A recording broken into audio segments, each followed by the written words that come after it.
પરિવારની વ્યાખ્યા કોઈ એક જમાનામાં દાદા દાદી, મમ્મી પપ્પા, કાકા કાકી, ભાઈ બહેન, કઝિન્સ અને એની સાથે જોડાયેલો આખો એક્સટેન્ડેડ પરિવાર. એ પછી એવો સમય આવ્યો કે પરિવારની અંદર પતિ પત્ની ને 2 બાળકો, બહુ તો માતા પિતા. એ પછી એવો સમય આવ્યો કે માતા પિતા પણ ઓમિટ થયા અને પતિ પત્નીને 2 બાળકો રહ્યા. અને હવે પતિ પત્નીને 1 બાળક. અને હવે એવી પરિસ્થિતિ આવી છે કે મોટા ભાગના લોકો એવું પસંદ કરે છે, યુવાનો, કે એમને સંતાન નથી જોઈતા.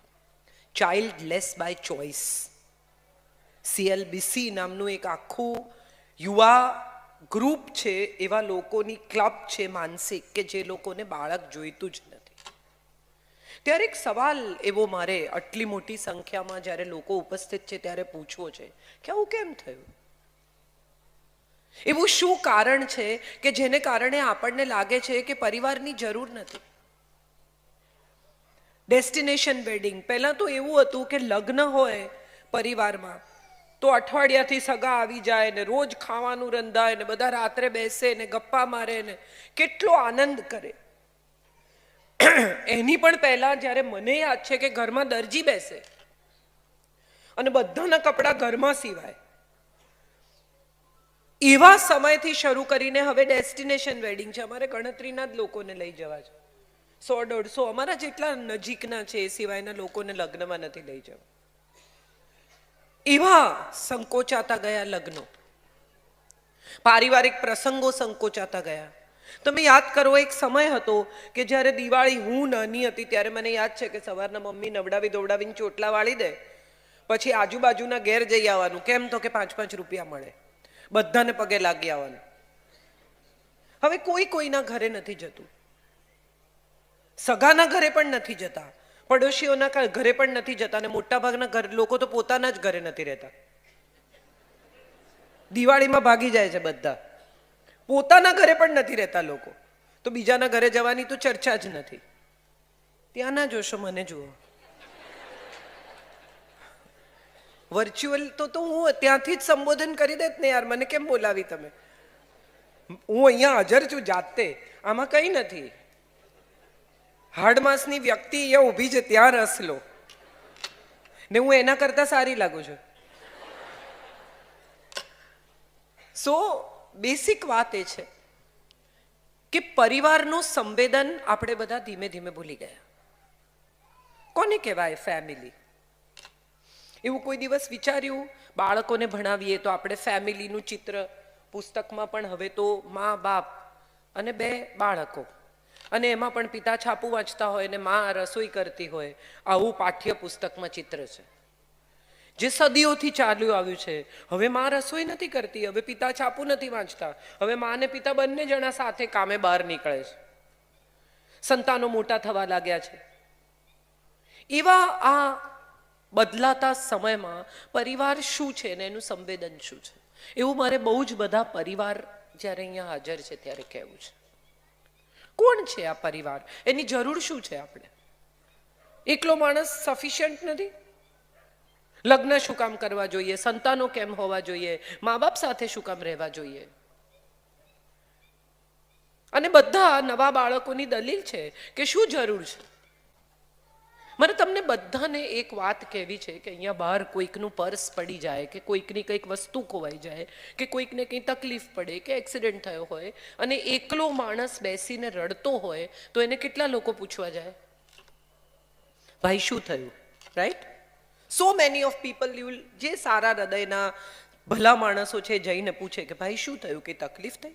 કંઈ પ્રોબ્લેમ થયો? કે પર્સ પડી ગયો? એક્સિડન્ટ થયો? કે તાવ જેવું છે? માથું દુખે છે? શું થાય છે? બરાબર? અને એકલો હસતો હોય તો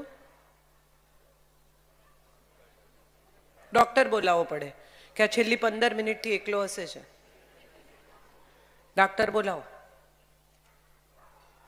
તમે બધા આટલી મોટી સંખ્યામાં અહીંયા હાજર છો, તમે કોઈ ન હો, એકલી ખુરશીઓ હોય અને હું અહીંયા ઊભી રહીને બોલતી હોઉં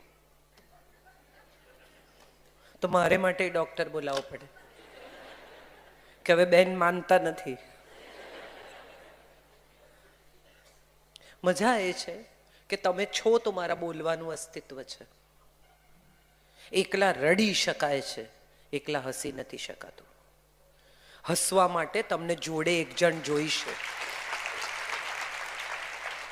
મેં નવી ગાડી લીધી હોય અને હું એકલી અમદાવાદના રસ્તા પર ગોળ ગોળ ફર્યા કરું તો એ ગાડીનો આનંદ મને નહીં મળે.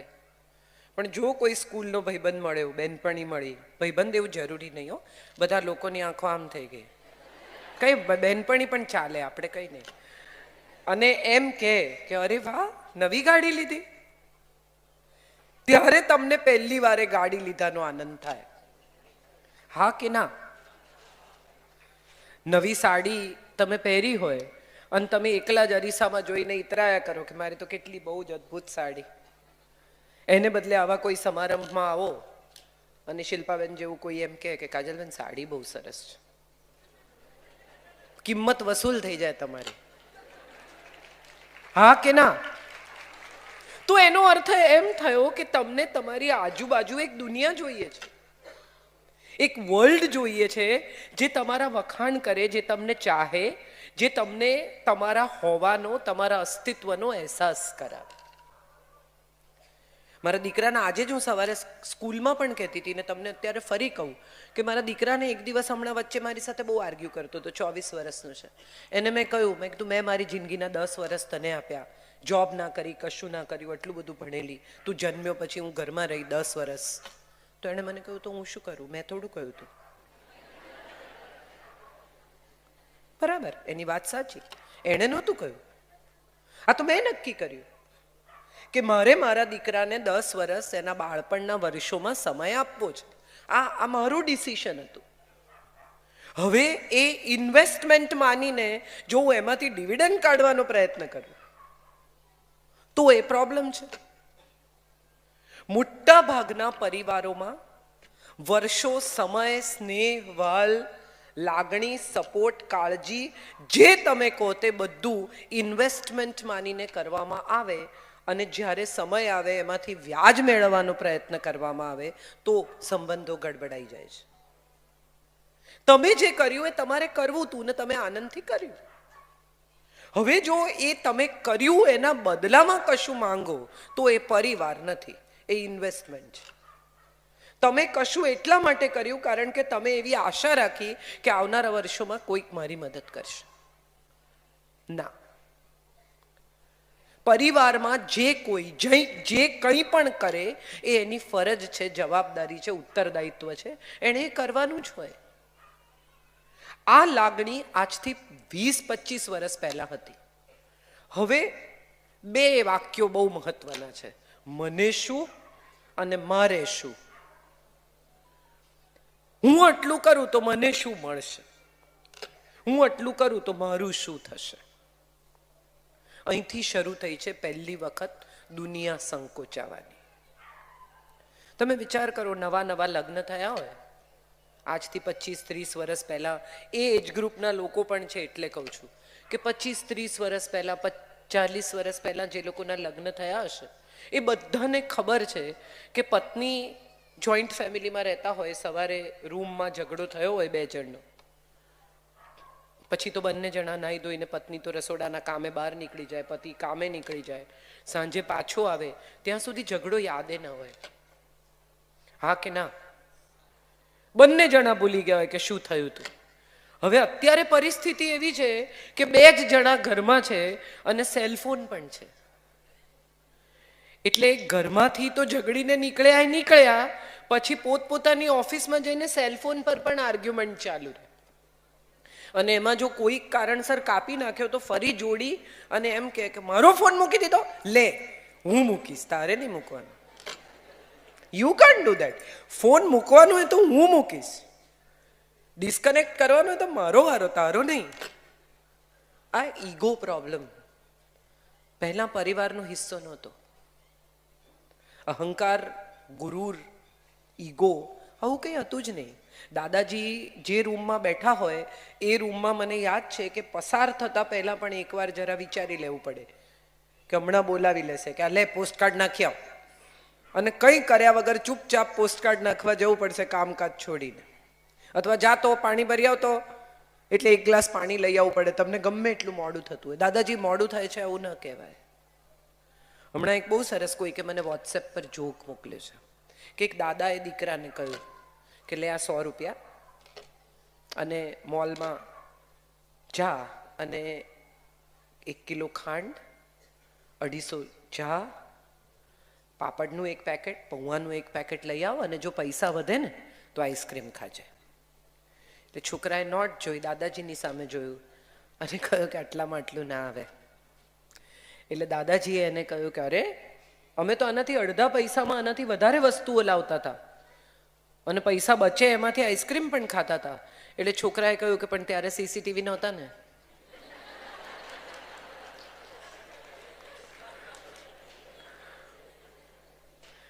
મજાની વાત એ છે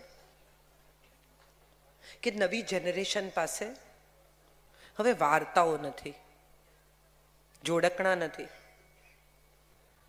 દાદાજી દાદી ક્યાંક બીજે રહે છે, માતા પિતા કામ માટે ક્યાંક બીજે રહે છે, સંતાનો અંગ્રેજી માધ્યમની શાળામાં મોટે ભાગે ભણે છે અથવા ગુજરાતી માધ્યમની શાળામાં ભણતા હોય તો પણ એમનો એટલો બધો સમય ખવાય છે કે એમની પાસે એમના ગ્રેન્ડ પેરેન્ટ્સ માટે સમય બચતો નથી. વિડીયો કોલ પર પોતાના સંતાનોના સંતાનોને વધતા જોઈને દાદા દાદીએ સંતોષ માનવાનો છે. ક્યાંક ઓસ્ટ્રેલિયા, ક્યાંક અમેરિકા રહેતા બાળકો પણ વિડીયો કોલ પર છોકરું હેલો દાદાજી, હાઉ આર યુ દાદાજી આવું કરે તો માથે હાથ ફેરવવાનો, સ્નેહથી ખોળામાં સુવડાવવાનો, વાર્તાઓ કહેવાનો આવો લાવો તો હવે રહ્યો જ નથી. આઈ એમ શ્યોર સમય સાથે બહુ બધું બદલાયું છે પણ મારા હિસાબે વાલ ન બદલાવવું જોઈએ. Family, FAMILY. મને હંમેશા લાગે છે કે ફેમિલીનો સૌથી પહેલો F છે ને એ ફર્ગિવન્સનો છે, માફ કરો. આપણે બધા હવે એવું શીખ્યા છીએ કે યાદ રાખવું, છોડવું નહીં. હું આને સીધો કરી નાખીશ, પેલાનું મગજ ઠેકાણે લાવી દઈશ, આને તો પાઠ મળાવી દઈશ. કેટલી બધી સ્ત્રીઓ, હું દરેક વખતે દરેક કાર્યક્રમમાં કહું છું, આજે પણ કહું, અહીંયા આટલી બધી બહેનો બેઠી છે, મને પણ એવું થાય છે, તમને પણ થતું હશે કે તમે ફ્રીજ પાસે જઈને ઊભા રહો ને કહો કે હું શેને માટે આવી હતી. હા કે ના થાય છે ને? હવે એ જ સ્ત્રીને પૂછો કે 10 વર્ષ પહેલા જેઠાણીને ત્યાં લગ્નમાં ગઈ હતી ત્યારે શું થયું હતું. જેટલા હશે છે એટલાને ખબર છે કે મારા સવાલનો અર્થ શું છે. આપણે ક્ષમા નથી કરી શકતા અને પરિવારમાં તો નથી જ કરી શકતા. પડોશીની સાથે કેટલા સારા થઈએ, કઈ વાંધો નહીં, ભલે પડ્યું પછી લઈ લેજો ને, વાંધો નહીં. અને કહેવાનું એવું કે રોજ સાથે રહેવાનું, ક્યાં ઝઘડો કરવાનો. પણ હવે સાથે નથી રહેવાનું માટે સ્નેહ નહીં રાખવાનો, માટે ક્ષમા નહીં કરવાની.